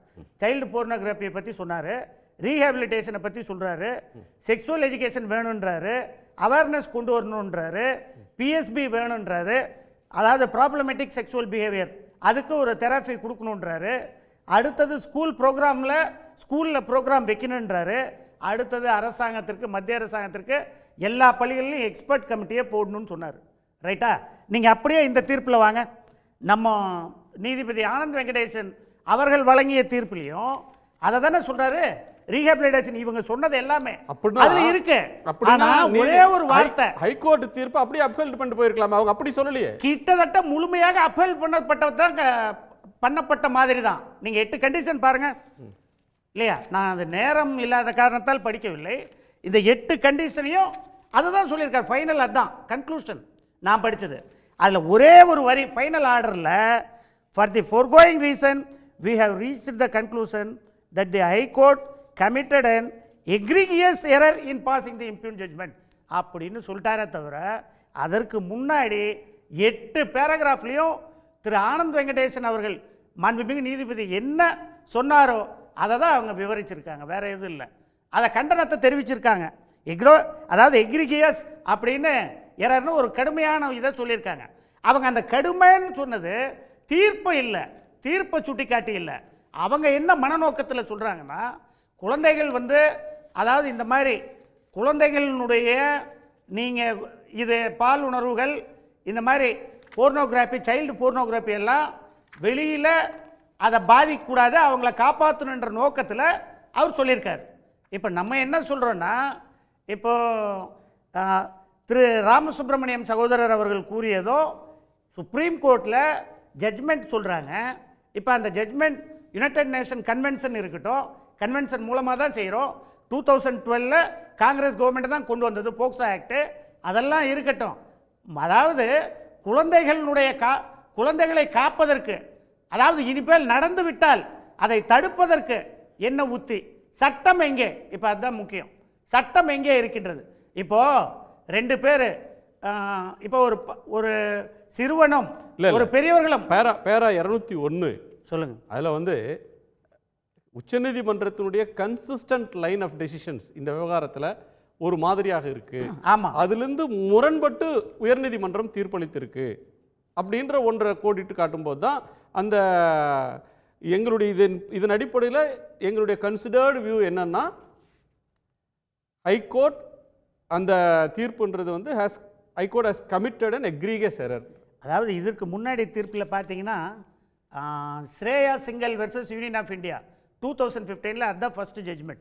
சரி, அதில் தான் அவங்க என்ன சொல்கிறாங்கன்னா, ஐடி ஆக்டை பொறுத்தவரையிலும் ஒரு செக்ஷனையே ரிப்பீல் பண்ணுறாங்க. என்னென்னா, இப்போ வைத்திருத்தல் நீங்கள் பேசும்போது அழகாக சொன்னீங்க. அதாவது யாராவது வைத்திருந்தால் அது குற்றமாகுமா ஆகாதா? குற்றம். இப்போ நான் ஃபார் எக்ஸாம்பிள் ப்ராக்டிக்கலாக சொசைட்டிக்கு வாங்க. இப்போ நான் வந்து என் செல்ஃபோனில் இப்போ யாரோ ஒருத்தர் என்னை வந்து ஏதாவது என் மீது களங்கம் சுமத்த வேண்டும் என்று ஒரு ஆசையில் அனுப்புகிறாங்க. தவறான நோக்கத்தில் ஒரு மெசேஜ் அனுப்புகிறாங்க. இப்போ வைத்திருத்தல் என்றாலே குற்றம்னா எதுவுமே இல்லாமல் என் ஃபோனில் வந்தாலே குற்றம். இப்போ டவுன்லோட் பண்ணி நான் உங்களுக்கு என் கேட்ஜெட்ஸ்லேருந்து உங்களுக்கு அனுப்புனாதான் குற்றம். அதுதான் ஏற்கனவே இருக்கிற சட்டம். இதுக்கு சட்டம் எது? வைத்திருந்தால் குற்றம்னு எந்த சட்டம் சொல்லியிருக்கு? சட்ட வடிவமே இல்லை. அதை பார்க்கணும் இல்லையா? நம்ம இது தவறாக பயன்படுத்தப்படும் சமுதாயத்தில். சட்டம் இருக்கு. போக்சோ சட்டத்தில் வந்து வைத்திருந்தாலே குற்றம் தான் சொல்றாங்க. அக்கார்டிங் டு குழந்தைகளுடைய ஆபாச படத்தையோ வீடியோவையோ ஒருத்தர் போன்ல வைத்திருந்தாலே குற்றம்னு போக்சோ சொல்றாங்க. அததான் நான் இப்ப என்ன வைத்திருக்கதே சொல்றேன், குற்றம். அதை அனுப்பிட்டு யார் வேணா யாருக்கு வேணா அனுப்பலாம். இப்ப யாருக்காவது அனுப்புனா எப்படி சார்? இருங்க, அனுப்புறவங்களோட நான் இப்ப எனக்கு என் மொபைலுக்கு வந்துருது, நீங்க அனுப்புறீங்க, என் மொபைலுக்கு வந்துருச்சு. இப்ப நான் அதை வச்சிருக்கேன், குற்றம் தானே? அப்ப குற்றம் தானே? பர்பஸா நான் வைக்கலையே. ஆனா நீங்க டெலீட் பண்ணிடணும்ல. அது சரி, டெலீட்ன்றது இன்னைக்கு இருக்கிற கால சூழ்நிலையில நான் போய் நைட்ல உட்காந்து வீடியோ பார்த்து ஒவ்வொரு நாளும் அதுக்குன்னு தனியா ஒதுக்கி டெலீட் பண்ணணும். எனக்கு தெரியாது இல்லையா? பார்த்த உடனே நீங்க அதிர்ச்சி அடைஞ்சிட மாட்டீங்களா சார்? இந்த மாதிரி பார்த்த உடனே அதிர்ச்சி அடைஞ்சிட மாட்டீங்களா? ஒருத்தருக்கு அனுப்புனாங்கன்னா ஏன் எனக்கு அனுப்புறீங்கன்னு கேட்க மாட்டீங்களா? உடனே இப்ப நம்ம வீட்டுல குழந்தைகளோ மற்றவங்களோ பாத்திரக்கூடாதுன்னு சொல்லி உடனே அழிக்க மாட்டீங்களா? நாம கான்சியஸா எல்லாருமே செய்யறோம். இல்ல நல்லா இல்ல, எல்லா பேரண்ட்டும் எல்லா ஃபாதர்ஸும் எல்லா வீட்லயும் பெரியவங்க அதை டெலீட் பண்றாங்க. அதெல்லாம் இல்லாம இல்ல, சம்டைம்ஸ் ஏதாவது மறதியா ஞாபக மறதியா அது இருக்க தான் செய்யும். சரி, நான் கன்யாவுடைய கோணத்தை கேட்கணும். கன்யா, உங்களுடைய பார்வை இதில் என்ன? இதில் வந்து நான் ரொம்ப கிரவுண்ட் லெவலில் இறங்கி ஒர்க் பண்ணுறதுனால நான் சொல்கிறேன். நான் இப்போ வந்து இந்த தீர்ப்பை வந்து நான் ரொம்ப மதித்து தான் பார்க்குறேன். ஏன்னா இப்போ வந்து பார்க்கறது வந்து குற்றம் இல்லை, வச்சிருந்தா குற்றம் இல்லை. ஆனால் இதை வந்து நீங்கள் யாருக்காவது டிரான்ஸ்மிஷன் பண்ணாலோ இல்லை இதை வந்து அப்லோட் பண்ணாலோ இந்த மாதிரி தான் குற்றம் அப்படிங்கிற மாதிரி சொல்கிறாங்க. இதில் நான் ஒரு ப்ராக்டிக்கலாக 2 கேசஸ் நான் வந்து ரெஃபர் பண்ணுறேன். ஒரு நபர் வந்து பார்த்திங்கன்னா தமிழ்நாட்டில் நடந்த ஒரு பாக்ஸோ கேஸ் இது. ஒரு வாலிபர் வந்துட்டு பார்த்திங்கன்னா ஒரு நைட்டில் இந்த ப்ரோனோகிராஃபி சைல்ட் ப்ரோனோகிராஃபியை பார்க்குறாரு. அந்த டைமில் ஒரு 12-12:30 மணிக்கு பார்த்திங்கன்னா ஒரு குழந்தை வந்துட்டு வீட்டில் பாத்ரூம் வந்து வெளியில் இருக்குது. அந்த பாத்ரூம் போகிறதுக்காக அந்த குழந்தை வந்து வெளியில் வருது. அந்த டைமில் இந்த நபர் இவனோட அர்ஜை தீர்த்துக்கிறதுக்காக அந்த குழந்தைய தாக்கி அந்த குழந்தைய பாலியல் வன்புணர்வு செஞ்சு கொலை பண்ணிடுறான். இப்போ இது எங்கேருந்து வந்து வருது? அந்த ப்ரோனோகிராஃபி பார்க்கறதுனால அந்த தாக்கத்தோடனால தானே வருது. இதே மாதிரி பார்த்திங்கன்னா ஒரு 12 வயது சிறுவன் வந்து பார்த்திங்கன்னா 8 வயது சிறுமியை வந்து ப்ரோனோகிராஃபியை பார்த்து தான் இந்த மாதிரி ஒரு வன்புணர்வை செய்யறதுக்கு முற்படுறான். ஸோ இப்போ இதெல்லாம் எங்கேருந்து வருது? இதோட தாக்கம் வந்து பார்த்திங்கன்னா பார்க்கறதுலேருந்து தான் வருது. இன்னொன்று பார்த்திங்கன்னா இன்றைக்கி சமூக வலைத்தளத்தில் பார்த்திங்கன்னா ட்விட்டர் ஆகட்டும், ஃபேஸ்புக்கில் ஆகட்டும், வாட்ஸ்அப்பு, இதுக்குன்னே ஒரு மார்க்கெட் க்ரியேட் ஆகிருக்கு. இந்த மாதிரி சைல்ட் ப்ரோனோகிராஃபி பார்க்கறதுக்குன்னே ஆட்கள் நிறைய பேர் இருக்காங்க. சார் சொன்னார் இதெல்லாம் வந்து ஒரு இண்டிவிஜுவல் இது வந்து நம்ம தடுக்க முடியுமா, அது சரி செய்ய முடியுமான்னு சொல்லிட்டு. இப்படி எல்லா விஷயங்களையும் நம்ம வந்து விட்டுட்டோம் அப்படின்னா நாளைக்கு இந்த என்ஃபோர்ஸ்மெண்ட் சிஸ்டம், இந்த லெஜிஸ்லேஷன் சிஸ்டம் அப்புறம் எதுக்கு இருக்குது அப்படிங்கிற மாதிரி ஒரு கேள்விக்குறியாயிடும். அதனால் தயவுசெய்து அந்த மாதிரி நம்ம யோசிக்கவே கூடாது. இன்றைக்கி வந்து நம்ம வந்து பாக்ஸோ சட்டத்துக்கு கீழே வந்து ஒரு பாலியல் வன்புணர்வு வந்து குற்றம் அப்படின்னு சொல்கிறோம். இன்றைக்கி வந்து இதை தடுக்கவே முடியாது, இது பரவல் ஆயிடுச்சு அப்படின்னு சொல்லிட்டு நம்ம விட்டுற முடியுமா? கிடையாது இல்லைங்களா? ஸோ அதுக்குன்னு ஒரு சட்டத்திட்டம் இருக்குது, அதுக்குன்னு ஒரு என்ஃபோர்ஸ்மெண்ட் சிஸ்டம் இருக்குது. ஸோ இதை எல்லாத்தையுமே எராடிகேட் பண்ணுறதுக்கு கண்டிப்பாக நம்ம முற்பன்மை தவிர இதை வந்துட்டு நம்ம இது பரவல் ஆயிடுச்சு, இது தடுக்க முடியாது அப்படின்னு சொல்லிட்டு நம்ம எந்த விதத்துலையும் நம்ம இதை வந்து பார்க்க முடியாது. இது நடைமுறை யதார்த்தம், இது வந்து இம்ப்ராக்டிக்கல். இதை இப்படியே கைது பண்ணிட்டு போகிறது, வழக்கு போகிறதுனா எத்தனை பேரை பண்ணுவீங்க அப்படின்னு சொல்கிற ஆர்கியூமெண்ட்ஸை நீங்கள் ஏற்றுக்கொள்ளலை. கண்டிப்பாக ஏற்றுக்க முடியாது. அப்படி பார்த்தோன்னா இன்றைக்கி வந்து குழந்தைகளை பாலியல் வன்கொடுமை பண்ணுறது வந்து நிறைய ஆகிட்டுருக்கு. அப்போ அது வந்து நிறைய ஆயிடுச்சு அப்படின்னு சொல்லிட்டு நம்ம அதை விட்டுற முடியுமா? எப்படி விடுவீங்க நீங்கள்? அதுக்கு ஒரு சட்டம் இருக்கு இல்லையா? அதை ஒரு குற்றமாக தானே நம்ம பார்க்குறோம். அதே மாதிரி தான் இதையும் ஒரு குற்றமாக நம்ம பார்க்கணும் அப்படிங்கிறது தான் என்னோட கருத்தாக இருக்குது. ஸோ ஏன்னா வக்கீல் அவர் கனகராஜ் சொல்லும்போது நீதிபதி ஆனந்த் வெங்கடேஷ் என்ன தாத்பரியத்தில் இந்த கேஸில் தீர்ப்புகளை சொன்னாரோ அதே சென்ஸை தான் உச்சநீதிமன்றமும் தன்னோட தீர்ப்பில் சொல்லியிருக்குன்னு திரு கனகராஜ் சொல்கிறாரு. இல்லை, குரூஷியல் பாயிண்டில் டிஃபர் ஆகியிருக்காங்க, ஒரு மாபெரும் தப்பு, அதிர்ச்சி தரக்கூடிய வகையில் தவற நீதிமன்றம் இழைத்திருக்கு அப்படின்னு கண்டித்து தீர்ப்பை திருத்தியிருக்காங்கன்னு திரு வாஞ்சிநாதன் சொல்கிறார். இந்த தீர்ப்பு நீங்கள் எந்த வியூ சரின்னு பார்க்குறீங்க? சார், என்னை பொறுத்த வரைக்கும் குழந்தைங்களுக்கு நல்லது நடக்கணும். அந்த விஷயத்த யார் வந்து நல்ல விஷயங்கள் அதை வந்து எடுத்து சொல்கிறாங்களோ அதை வந்து வரவேற்க தான் நம்ம செய்யணுமே தவிர இதில் வந்து கடுமையான வார்த்தைகள் நம்ம இங்கே திரு நீதிபதி சென்னை ஹைகோர்ட்டில் சொன்ன விஷயங்களையும் நல்ல விஷயங்களும் நிறைய இருக்குது. ஸோ நம்ம என்னன்னா நல்ல விஷயங்களை மட்டும் எடுத்துக்கிட்டு நம்ம கெட்ட விஷயங்களை தவிர்க்கிறது ரொம்ப நல்லது தான். அது ஹைகோர்ட் சொன்னாலும் சரி, சுப்ரீம் கோர்ட் சொன்னாலும் சரி. நான் இதில் குறிப்பிட்ட அந்த சொல்கிற வார்த்தைகளை நான் எடுக்கலை. ஆனால் குழந்தைகளுக்கு துஷ்பிரயோகம் நடக்குது அப்படின்னா கண்டிப்பாக இதில் எல்லாருமே நம்ம வந்து பார்த்து இதுக்கு என்ன விஷயங்கள் தேவையோ அந்த விஷயங்கள் கண்டிப்பாக நம்ம ஆஸ் அ சொசைட்டி நம்ம பண்ணி தான் ஆகணும். இப்போ சார் சொல்கிறாரு இதை எராடிகேட் பண்ணவே முடியாதுன்னு, அது கண்டிப்பாக அதை என்னால் ஒத்துக்கவே முடியாது. எராடிகேட் பண்ணித்தான் ஆகணும் அப்படிங்கிறத என்னோட கருத்தாக இருக்குது அதில். ஏன்னா இன்றைக்கி வந்துட்டு சோஷியல் மீடியாவில் நிறைய மார்க்கெட் உருவாகிக்கிட்டு இருக்கு. இந்த மாதிரி குழந்தைகளை குறி வச்சு நிறைய மார்க்கெட். இப்போ நான் ஒரு விஷயம் சொல்கிறேன், ப்ராக்டிக்கலாக பாருங்கள். ஒரு பிஸ்னஸ் ஒரு நபர் வந்து பண்ணுறாரு, அந்த நபர் வந்து எல்லாருக்கும் அப்லோட் பண்ணுறாரு, ஓகே அது குற்றம், ஓகே. ஆனால் அந்த 1000 நபரில் நான் ஒரு நபர்னு வச்சுக்கோங்களேன், அந்த விஷயத்தை நான் பார்க்குறேன் அப்படின்னா இது குற்றம் இல்லை அப்படின்னு சொன்னால் அது எப்படி ஒத்துக்க முடியும்? இதில் வந்து எனக்கு அடிக்ஷன் ஆகிட்டேன், நான் இதை நான் பார்த்தே ஆகணும் அப்படின்னும் பொழுது நான் அதை பார்க்குறேன் அப்படின்னா அது குற்றம் இல்லைன்னு பார்ப்பீங்களா? இல்லை இதை வந்து நான் வந்து அந்த நபர் வந்து எனக்கு இந்த ஒரு குழந்தைய பார்க்கும்பொழுது எனக்கு அந்த மாதிரி ஒரு தேவைப்படுது, அந்த குழந்தைய வந்து நான் வன்புணர்வு செய்யணும் அப்படின்னு எனக்கு அதோட தாக்கம் வருது அப்படின்னா அப்போ இதெல்லாம் தப்பு இல்லைங்களா? அப்போ அதை பார்க்குற விஷயத்தினால என்னோட விஷயங்கள் வந்து இந்த ஒரு உணர்ச்சிகள் தூண்டப்படுது. ஸோ இதில் நிறைய சைக்கலாஜிக்கல் ஃபேக்டும் நிறைய இருக்குது சார். நம்ம அதையுமே பார்க்கணும். நம்ம ஒரு பீடோஃபைல் அப்படிங்கிறவன் பார்த்தீங்கன்னா குழந்தைங்களை மட்டுமே தாக்கக்கூடிய ஒரு நபர். ஸோ அந்த குழந்தைகள் கிட்ட வந்து ஒரு செக்ஷுவல் இதை வந்து வச்சுக்கணும் அப்படின்னு பார்க்குறான். ஸோ அவனுக்கு தேவையானது இந்த மாதிரி வீடியோஸ் தான். அப்போ அந்த வீடியோஸை பார்க்கறது வந்து தப்பில்லை நம்ம எப்படி சொல்ல முடியும்? கண்டிப்பாக அது என்னோட கருத்தில் வந்து நான் இதை ஒத்துக்க முடியாது என்னால். இல்லை அவங்க கேள்விக்கு உச்சநீதிமன்ற தீர்ப்பில் வந்து தெளிவாக வந்து அவங்க கேள்விக்கு உச்சநீதிமன்ற தீர்ப்பில் வந்து சொல்லியிருக்கிறாங்க. பேரா 195ல் whether the case at hand was one fit for the high court to quash அப்படின்னு சொல்கிறதுல என்னென்ன தவறுகள் நீதிபதி திரு ஆனந்த வெங்கடேஷ் இழைச்சிருக்காரு அப்படின்றத வந்து சொல்கிறாங்க. முதல்ல எஃப்ஐஆரில் தான் செக்ஷன் 14 வந்து போட்டிருக்கிறாங்க, சார்ஜ் ஷீட்டில் செக்ஷன் 15 ஒன்று தான் போட்டிருக்கிறாங்க. நீதிபதி திரு ஆனந்த வெங்கடேஷ் அவர்கள் செக்ஷன் 14 வந்து குவாஸ் பண்ணியிருக்காங்க. ஒன்ஸ் எஃப்ஐஆர் போட்டு அதுக்கு பிறகு விசாரணையில் செக்ஷன் 15 வருது அப்படின்னா சார்ஜ் ஷீட்டில் என்ன அஃபென்ஸுன்றதை அதை பார்க்கணும். அதையே பார்க்காம எஃப்ஐஆர் அஃபென்ஸை வச்சு குவாஸ் பண்ணியிருக்கிறாங்க. இது வந்து சரி கிடையாதுன்றது ஒரு விஷயம். ரெண்டாவது, சார் சொன்னதுக்கு நேரடியாக அதில் வந்து பேரா 203 வந்து சொல்லியிருக்கிறாங்க. அதாவது 2 வீடியோ அந்த சம்மந்தப்பட்ட அக்யூஸ்டோட செல்ஃபோனில் வந்து இருக்குது. அந்த வீடியோ இருக்குதுன்னு அவர் ஒத்துக்கிறாரு. அதான் ரிப்போர்ட், லேப் ரிப்போர்ட்டும் அதான் வந்து வருது. It is also not the case of the respondent number 1 that the said videos were not record from his mobile phone. அவங்க அதை மறுக்கலை, அவர் ஃபோனில் அந்த வீடியோ இல்லைன்னு சொல்லலை. அதனால் வந்து அவர் ஃபோனில் எப்போ இருந்திருக்கு?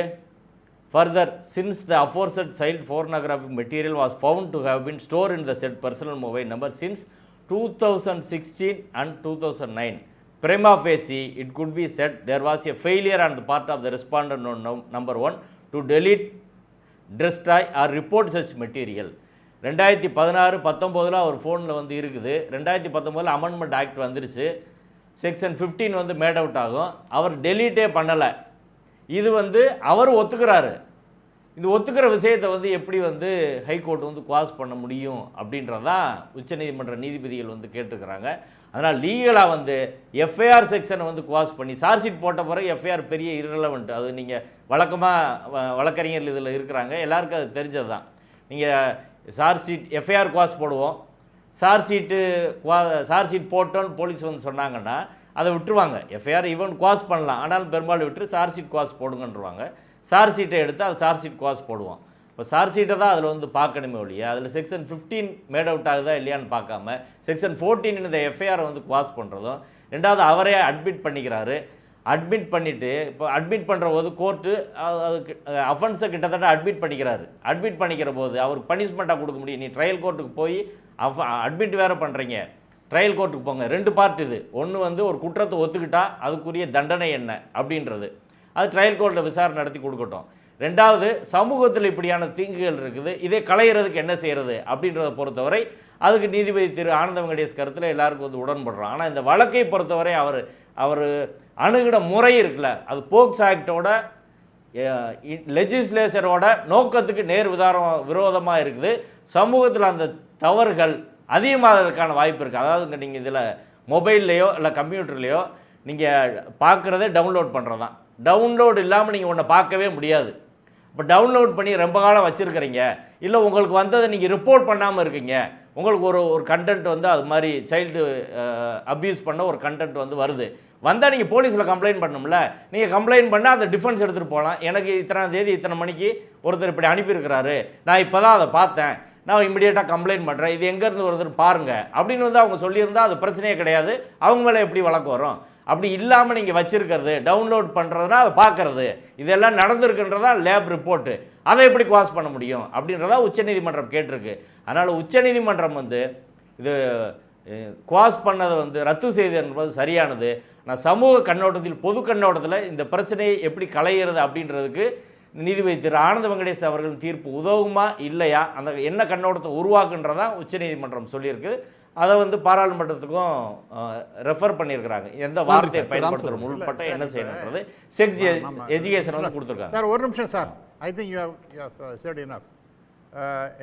Let us not beat about the bush. சொல்லுங்க சார். நம்ம என்னவோ சுற்றி வளைச்சு பேச வேணாம். ஆமாம்மா, இது வந்து என்னன்னா 140 கோடி மக்கள் இருக்காங்க இந்த நாட்டில். இவ்வளோ பேர் என்ன யார்கிட்ட என்ன இருக்க போகிறதுன்னு சொல்லிட்டு எல்லாரும் போய் மொபைலில் பார்த்து, இப்போ ஃபார் எக்ஸாம்பிள் எனக்கு வந்து யாரோ என்னை மாட்டி விடணுங்கிறதுக்காகவே ஒரு இது வீடியோவை அனுப்பி விடுறாங்க. நான் வந்து அதை பார்க்குறது கிடையாது, ஒன்றும் கிடையாது.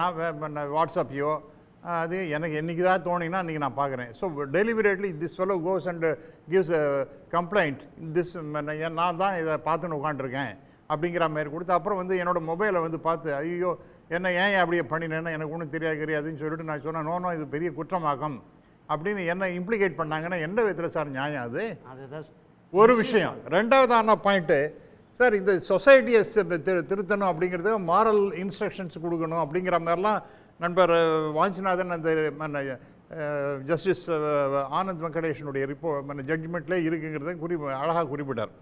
அதே போல் sex education is also very important.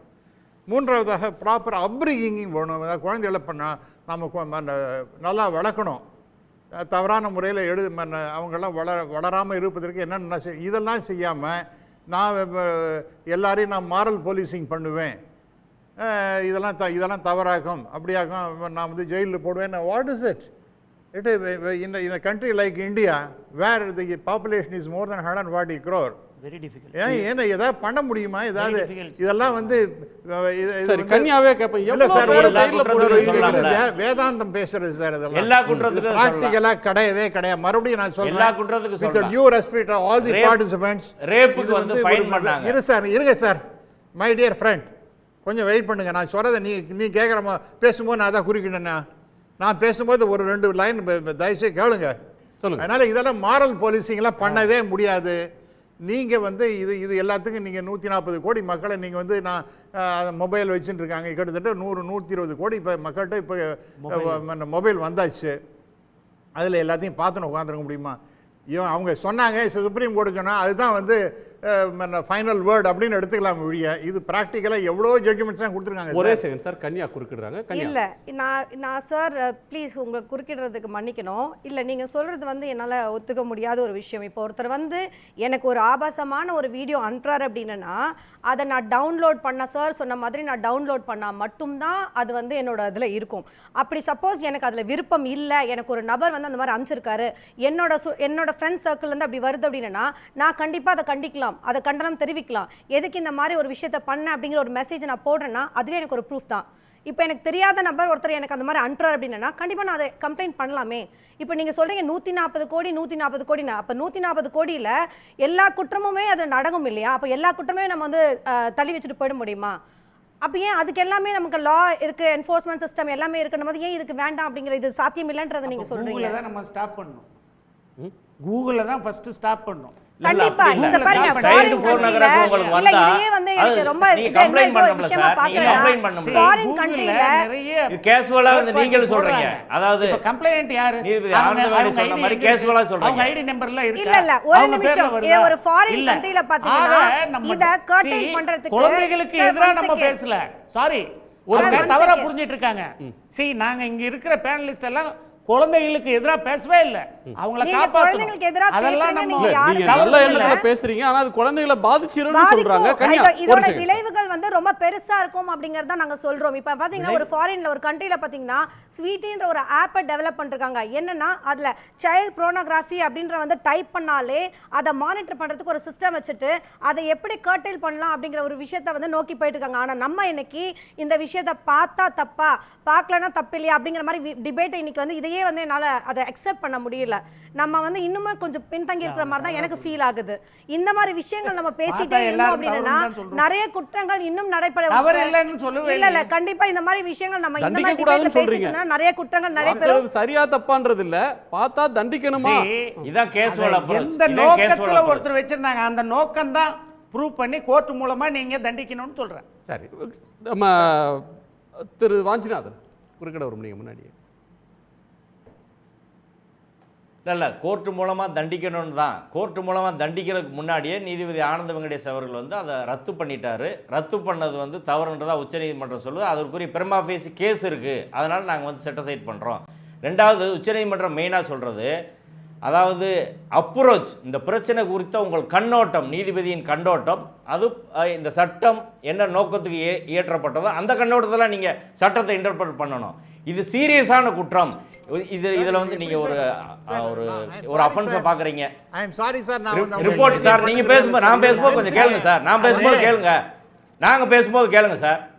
நான் பேசும்போது கேளுங்க. ஒரு அஃபென்ஸை பார்த்துட்டு நீங்க பாட்டு போயிட்டீங்கன்னா கூட பெரிய பிரச்சனை கிடையாது. போக்சோ ஆக்ட்ல நீங்க பார்த்துட்டு சார், ஒரே நிமிஷம், நீங்க பார்த்துட்டு சார், நீங்க பார்த்துட்டு வேற அஃபென்ஸை நீங்க பார்த்துட்டு ஒரு மர்டர் நடக்குது, நீங்க பாட்டு போயிடுறீங்க. ரிப்போர்ட் பண்ணலைன்னா உங்களை வந்து சார்ஜ் பண்ண முடியாது. ஆனால் போக்சோவில் உங்களுக்கு தெரிஞ்சு ஒரு ஸ்கூலில் ஒன்று நடக்குது தெரிஞ்சுன்னா நீங்கள் அதை ரிப்போர்ட் பண்ணலைன்னா அஃபென்ஸு. அப்போ எவ்வளவு ஒரு முக்கியமாக இந்த பிரச்சனையை வந்து பார்க்குறாங்க சமூகத்தில். அப்போ கேஷுவல், அப்போ இந்த ஆக்ட் எதுக்கு கொண்டு வந்தாங்க? இதெல்லாம் இந்த டெக்னாலஜிலாம் தெரியாமல் கொண்டு வந்தாங்களா? அப்படி கிடையாது. டெக்னாலஜி இப்படி இருக்குது, இப்போ பயன்படுத்துகிறாங்க. அதுக்கு தான் 2019 அமெண்ட்மெண்ட்டும் கொண்டு வராங்க. இப்படி வளர வளர வந்து டெக்னாலஜி இப்படி போகுதுன்னு அமெண்ட்மெண்ட் கொண்டு வராங்க. இப்போ உச்சநீதிமன்ற தீர்ப்பு வந்து இந்த விஷயத்தை என்ன கண்ணோட்டத்தில் பார்க்கணும், குற்றத்தை எப்படி குறைக்கணும் அப்படின்ற கண்ணோட்டத்தில் இருக்குது. நீதிபதி திரு ஆனந்த வெங்கடேஷ் அவர்கள் தீர்ப்பு வந்து சமூக அக்கறையோடு இருக்குது. ஆனால் இந்த குற்றத்தோட வீரியத்தை குறைக்குது, கண்ணோட்டத்தில் வந்து கேஷுவலாக இது நடக்குது, அவர் வந்து மன்னிப்பு கேட்டார் விட்டாங்க அப்படின்ற முறையில் இருக்குது. இந்த கண்ணோட்டம் வந்து தவறானது அப்படின்றதா உச்சநீதிமன்றம் சொல்கிறாங்க. அப்போ உச்சநீதிமன்றம் சொல்கிற வியூவில் போனால் தான் இந்த குற்றங்கள் குறையும். குற்றங்கள் இன்னொன்று நெட்டில் வர்ற பிரச்சனைன்ற இன்னொரு பிரச்சனைங்க. இதுக்கு மட்டும் இல்லை, தவறான ஃபேக் வீடியோ வருது, என்னென்னமோ வருது, அது இன்னொரு பிரச்சனை. அதை எப்படி வந்து நிறுத்துறன்றது அதை டீட்டெயிலாக பேசலாம். ஆனால் இந்த பிரச்சனை தொடர்பான சென்னை உயர்நீதிமன்றத்தின் கண்ணோட்டம், நீதிமன்றம் அதை கேஷுவலான அணுகுமுறை. எங்க எஃப்ஐஆர் போட்டு அதுக்கப்புறம் சார்ஜ் ஷீட் போடுறாங்க, எஃப்ஐஆர் உள்ள செக்ஷனை குவாஸ் பண்ணாங்கன்னா இது சரியாக பார்க்காம பண்ணியிருக்கிறாங்க, கேஷுவலாக பண்ணியிருக்கிறாங்க. இப்போ ஒரு சீரியஸான பிரச்சனை பார்க்குற கண்ணோட்டத்தில் இல்லைன்னு உச்சநீதிமன்றம் மிக தெளிவாக வந்து சொல்கிறாங்க. அது வந்தால் சரி. நேரடியாக கூப்பிட்டு நீங்கள் கேட்குறது அவர் ஒத்துக்கிறாரு ஒத்துக்கல அப்படின்றது ஹைகோர்ட்டில் எப்படிங்க அது பண்ண முடியும்? ஒரு ரேப் கேஸில் இதே போல் ஒரு காம்பன்சேஷன் மாதிரி கொடுத்துட்டு அதை வந்து முடிச்சுக்கணும்னு ஒரு உயர்நீதிமன்ற நீதிபதி வந்து உத்தரவு போட்டது கடுமையாக கண்டனத்துக்குள்ளாச்சு. இல்லை சார், ஒரு இருங்க சார், ஒரு மக்கள் கருத்தை கேட்டு கண்ணோட்டம் தான் சார், வேற ஒன்றும் டிஃபரன்ஸ் கிடையாது. சரி சார். சிறார் ஆபாச படம் பற்றிய வழக்கில் சென்னை உயர்நீதிமன்ற நீதிபதி ஆனந்த் வெங்கடேஷ் அளித்த தீர்ப்பு மிக மோசமான தவறு என்று உச்சநீதிமன்றம் கண்டித்திருக்கிறது. அந்த கருத்து தொடர்பாக நேயர்கள்ட்ட நம்முடைய கேள்வியை முன் வச்சிருந்தோம். நேயர்கள் எக்ஸ் தளத்தில் என்ன கருத்தை பதிவிட்டிருக்காங்கன்னா, உச்சநீதிமன்றத்தினுடைய கண்டனம் என்பது வரவேற்கத்தக்கது என்று 85% பேரும், வழக்கமான நடைமுறை என்று 8% பேரும், சிறார் நலன் கருதி இந்த கண்டனம் என்று 7% பேரும் கருத்து தெரிவிச்சிருக்காங்க. அந்த நேயர்களுக்கு நன்றி. இது நிறைவு பார்வை திரு ராம்சரும். நான் ஆரம்பத்திலே சொன்னது போல் இது வந்து எல்லாரும் வரவேற்கணுங்கிறது வேறு விஷயம். பட் ப்ராக்டிக்கலாக முடியுமாங்கிறது தான் பாயிண்ட்டு. நாம் வந்து திருப்பி எஃப்ஐஆர் போடணும், அவரை சார்ஜ் ஷீட் போடணும், இதெல்லாம் வந்து பேசின்னு இருக்கலாம் சார். பட் இது எவ்வளோ பேரால் இது என்னென்ன வச்சுட்டு இருக்காங்க அப்படின்னு சொல்லிட்டு பார்ப்பது இயலுமா இட் இஸ் வர்ச்சுவலி இம்பாசிபிள். நன்றி. முடியவே முடியாது. ஆனால் நாம் சுப்ரீம் கோர்ட் சொல்லிடுதுன்னா அதனால் அதை தாண்டி எதுவுமே செய்ய முடியாதுன்னு இது அதை தாண்டி எத்தனையோ ஜட்ஜ்மெண்ட்ஸ்லாம் வந்திருக்கு. அதுக்கு எகென்ஸ்டாக so many things are happening. But கடைசியில் என்ன முடிவு? சுப்ரீம் கோர்ட் சொல்லிடுச்சுன்னா அதான் நீங்க பார்லிமெண்ட்ல கொண்டு வந்து சட்டத்தை கொண்டு வந்து அதை திருத்தணும். எவ்வளோ சட்டங்கள்லாம் இருக்குது சார். சட்டத்தெல்லாம் தாண்டி ப்ராக்டிக்கலாக நடக்கக்கூடியதாக பார்ப்போம் சார். அவ்வளோதான். அது நாம் இவர் ஜஸ்டிஸ் ஆனந்த் வெங்கடேஷ் சொன்னது போல் அதெல்லாம் அந்த பாயிண்ட்ஸ் எல்லாம் we have to take into consideration. அதை தாண்டி நாம் இதுக்கும் தாண்டி நம்ம வந்து எல்லாத்தையும் சரி பண்ணணும், சமூகத்தை சரி செய்வதற்காக சுப்ரீம் கோர்ட் உட்காந்துக்கிட்டா இது நன்றி சார். Impossible sir. ரேவதி உங்க நிறைவு. இப்போ வந்து சில மோசமான அதாவது குழந்தைகள் சம்மந்தமான அந்த பான் வீடியோஸ்லாம் வந்தால் அது நமக்கே தெரியாமல் டவுன்லோட் ஆகிடுது. சில பேர் வந்து அந்த டவுன்லோடு கட்டிங் ஆப்ஷன் பண்ணியிருக்க மாட்டாங்க, அதுவே கூட தானாக டவுன்லோட் ஆகிடும்னு வச்சுக்கோங்களேன். அப்போது அந்த டவுன்லோட் ஆகிடுது. அப்போ எவ்வளோ பேருக்கு எவ்வளோ வீடியோஸ் போயிட்டுருக்கு, அவங்களெல்லாம் தண்டிக்க முடியுமான்னு கேட்குறாங்க. நாங்கள் பார்க்கக்கூட இல்லை அப்படின்னு தான் சொல்கிறாங்க. நாங்கள் வச்சிட்ருக்கிறதே குற்றமானா அது வந்து இப்போ சுப்ரீம் கோர்ட் வந்து நீங்கள் வைத்திருப்பதே குற்றம் என்ற அந்த போக்சோ ஆக்டை சுட்டி காட்டி அவங்க அந்த தீர்ப்பை தந்திருக்காங்க. அது வந்து ரொம்ப ரொம்ப இம்பார்ட்டண்ட். ஏன்னா இப்போது நீங்கள் வந்து டவுன்லோட் அது பார்த்தீங்கன்னா அதில் ப்ளூ டிக் வரும், இல்லை நீங்கள் பார்த்ததுக்கான எவிடன்ஸ் நிச்சயமாக இருக்குது அதில். ஸோ ஒன்ஸ் நீங்கள் பார்க்குறீங்கன்னா அதை வந்து நீங்கள் கட் பண்ணிடணும். அதாவது நீங்கள் டெலிட் பண்ணி இந்த மாதிரி வீடியோ வந்திருக்கு அப்படின்றத டெலிட் பண்ணணும். அட்லீஸ்ட் நீங்கள் ரிப்போர்ட் கூட பண்ண வேண்டாம். நீங்கள் நீங்கள் you should not possess that வீடியோன்றது தான். ஸோ இந்த ஒரு பிரச்சாரத்தை சுப்ரீம் கோர்ட் மூலமாகவும் செய்தி ஊடகங்கள் மூலமாகவும் அல்லது தமிழ்நாடு அரசு தன்னுடைய முயற்சிகள் மூலமாகவும் அரசு வந்து பண்ணும்போது இது வந்து நிச்சயமாக பயனுள்ளதாக இருக்கும். இப்போ அப்போ தான் வந்து குழந்தைகள் மீதான பாலியல் துன்புறுத்தல்கள் ஓரளவாவது குறைக்கப்படும் என்பது தான் என்னோட கருத்தாக இருக்குது. நன்றி நன்றி. கனகராஜ் சுருக்கமாக. அதாவது சுப்ரீம் கோர்ட்டினுடைய தீர்ப்பு அதாவது அமைந்திருப்பது முழுக்க முழுக்க மாண்புமிகு நீதியரசர் ஆனந்த் வெங்கடேசனுடைய தீர்ப்பை ஒட்டி தான் இருக்குது. கடைசியில் ஒரு கடுமையான அதிர்ச்சி அப்படின்னு ஒரு வார்த்தை தான் வந்து மாறுது. அந்த ஒரு வார்த்தைக்கு நான் என்ன சொல்ல விரும்புகிறேன்னா, சரி நார்மலாக இதை எப்படி பார்க்கணுன்னா, ஒயின் ஷாப்பில் லிக்கர் யூஸ் பண்ணால் தப்பு இல்லை, ஆனால் லிக்கர் யூஸ் பண்ணிவிட்டு டிரைவிங் பண்ணால் தப்பு. அப்படி தான் இது இருக்குது. See, we required more act to curb these kind of things. அதெல்லாம் நம்ம வரவேற்கிறோம். அதாவது குழந்தைகளை பாதிக்கின்ற எந்த விஷயமாக இருந்தாலும் நாம் அதை கடுமையாக கண்டிக்க வேண்டும். அதில் மாறுபட்ட கருத்தெல்லாம் இல்லை. ஆனால் இந்த 85% அந்த கருத்து கூறியிருப்பது வரவேற்கத்தக்கதில் தான் நாங்களும் இருக்கோம், இல்லாமல்லாம் இல்லை. அதை வேண்டான்னு தான் சொல்கிறோம். இங்கே கண்டிப்புன்ற ஒரு வார்த்தை தான், சரி சார், அதை தான் ஒட்டி சொல்கிறோம். ஆகவே சமுதாயத்தில் சொன்னதை திருத்தி இருக்காங்க, ஒரு தப்பை திருத்தி இருக்கிறாங்க அல்லது ஒரு தீர்ப்பை மாற்றி எழுதியிருக்காங்க அப்படின்றத அவங்க கன்கர் பண்ணல. அந்த இல்லை, மேக்ஸிமம் கன்கர் தான் பண்ணியிருக்காங்க. அதை நீங்கள் 8 கண்டிஷனில் நான் ஏற்கனவே படித்தேன். அதை இப்போ நல்லா படித்தா தெரியும். ஒரு லைன் பிரைவேட்டாக பார்க்கறது குத்தமா இல்லையா, ஃபோனில் வச்சிருக்கிறது குற்றமா இல்லையான்னா குற்றம் இல்லை. நீங்கள் பார்த்துட்டு போறீங்கன்னா அது குற்றம் இல்லைன்னு உயர்நீதிமன்றம் சொல்லுச்சு, இல்லை பார்த்தாலே குற்றம்னு உச்சநீதிமன்றம் சொல்லுது. இதுதான் அந்த தீர்ப்புடைய பேசிக்கான டிஃப்ரென்ஸ். நன்றி சார். மற்றவங்களுடைய கருத்தை கேட்டுறேன். கன்யா, உங்கள் நிறைவு பார்வை சுருக்கும். இப்போ பல 20-30 வருஷத்துக்கு முன்னாடி சாத்தியம் இல்லாத ஒரு விஷயம் இப்போ சாத்தியமாக இருக்குது. ஸோ அதனால் ப்ராக்டிக்கலி வந்து எல்லா விஷயங்களுமே சாத்தியமாக்க முடியும் கண்டிப்பாக. அதே மாதிரி இந்த மாதிரி ப்ரோனோகிராஃபி வந்து நான் பார்க்காம இது வந்து நான் வச்சுருந்தா குற்றம் அப்படின்னா அதுக்கு சில விஷயங்களை வந்து நம்ம வந்து கர்வ் பண்ணுறதுக்கு சில விஷயங்களை கொண்டு வரணும். இந்த மாதிரி சைல்ட் ப்ரோனோகிராஃபியை வந்து இந்த மாதிரி பரவ விடுறவங்க மேலே கண்டிப்பாக கடுமையான ஒரு நடவடிக்கை எடுக்கணும் அப்படிங்கிறது என்னோட கருத்தாக நான் முடிவு. வாஞ்சிநாதன், ஒரு லைனில் உங்கள் நிறைவு பார்வை. அதாவது வரதட்சணை வந்து சமூகத்தில் அதிகமாக இருக்குது, இயல்பான இருக்குது. எல்லா திருமணத்துலேயும் வரதட்சணை வந்து பண்ணுறாங்க. அதுக்காக வரதட்சணையை வந்து சட்டம் போட்டு தடுக்காமல் இருக்க முடியுமா, இதையெல்லாம் நம்ம தடுக்க முடியுமா அப்படின்னு பேசுகிறது மாதிரி தான் நண்பர்கள் வந்து பேசுகிறாங்க. அப்படி இல்லை, வரதட்சணை கடுமையான தண்டிக்கப்பட வேண்டிய குற்றம். அதே போல் சைல்டு போர்னோகிராஃபின்றது கடுமையான தண்டிக்கப்பட வேண்டிய குற்றம். அந்த கண்ணோட்டத்தில் உச்சநீதிமன்றம் இதை வந்து சொல்லியிருக்குது. அதை வந்து வரவேற்கணும். இது தொடர்பான விவாதம் நாடு முழுவதும் வந்து நடத்தப்பட வேண்டும். நன்றி நன்றி நன்றி. நெட்லையும் இது டோட்டலாக வந்து கண்ட்ரோல் களம் மக்களின் மேடை. உடனுக்குடன் செய்திகளை தெரிந்து கொள்ள சன் நியூஸ் பெல் ஐகானை கிளிக் பண்ணுங்க.